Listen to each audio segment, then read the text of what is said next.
Treatment with immunotherapy dates back decades, actually, in bladder cancer. BCG was the first vaccine-based immunotherapy that was deployed in bladder cancer back in the 1970s, and in fact was FDA approved for non-muscle invasive bladder cancer long ago, and has been used and is the only therapeutic cancer vaccine until recently that was used for the treatment of cancer. It's administered in the bladder, and it is actually quite effective at reducing the risk of relapse in patients who have resected non-muscle invasive bladder cancer, or decreasing the chance of relapse and progression in patients who have carcinoma in situ of the bladder, a non-invasive but aggressive cancer.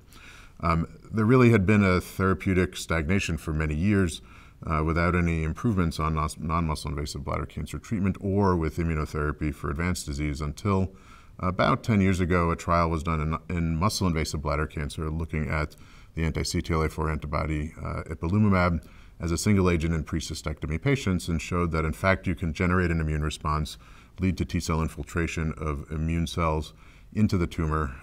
That did not lead to further work at that time, but several years later, when the PD-1 and PD-L1 checkpoint antibodies entered the field, they were tested in metastatic bladder cancer and led to the approval of 5 new drugs over the last 2 years to treat either newly diagnosed metastatic disease untreated with chemotherapy, or for patients who had failed platinum chemotherapy. And so there's been a therapeutic revolution that's happened in the treatment of bladder cancer, incorporating these agents as single agents into the treatment of advanced bladder cancer. 2 drugs that were approved for first-line treatment of bladder cancer were pembrolizumab and atezolizumab for patients who are ineligible to receive cisplatin.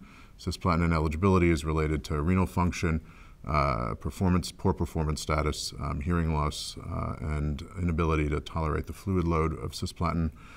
There are 3 other drugs that are approved for the second-line setting only in patients who had prior platinum therapy, including nivolumab, durvalumab, and avelumab. Both atezolizumab and pembrolizumab are approved in the second-line setting as well.